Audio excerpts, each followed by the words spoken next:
नमस्कार. माझ्या यूट्यूब चॅनलमध्ये आपल्या सर्वांचे मनापासून स्वागत आहे. कर्मचाऱ्यांनो, आयोगाने उचलले मोठे पाऊल. कर्मचाऱ्यांना मिळाले अधिकार. प्रश्न आपले आणि उत्तरं सरकारची.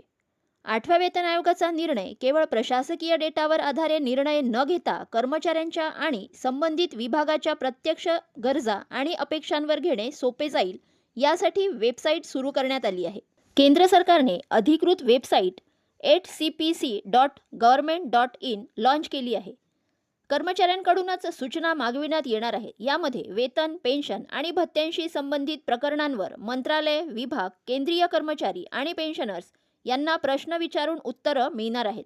8व्या वेतन आयोगाच्या वेबसाईटवर नेमके काय आहे? MyGovernment.in पोर्टलवर 18 प्रश्नांची एक प्रश्नावली उपलब्ध करून देण्यात आली आहे. ही प्रश्नावली भरून कर्मचाऱ्यांना आपल्या हरकती आणि सूचना पाठवायच्या आहेत.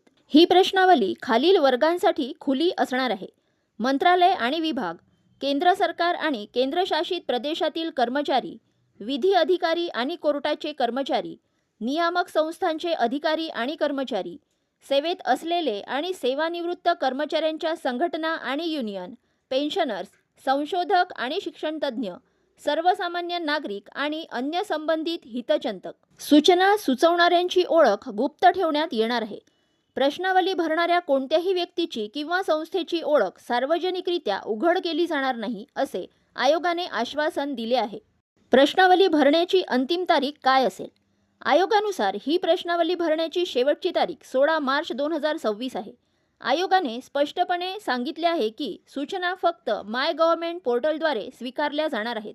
PDF स्वरूपात ईमेल किंवा पत्राद्वारे दिलेल्या हरकती आणि सूचना विचारात घेतल्या जाणार नाहीत. Fitment factor. सरकारी वेतन प्रणालीमध्ये फिटमेंट फॅक्टरचा उद्देश आणि त्याची तत्त्वे कोणत्या तत्वाने निश्चित करावीत, असाही प्रश्न विचारण्यात आला आहे.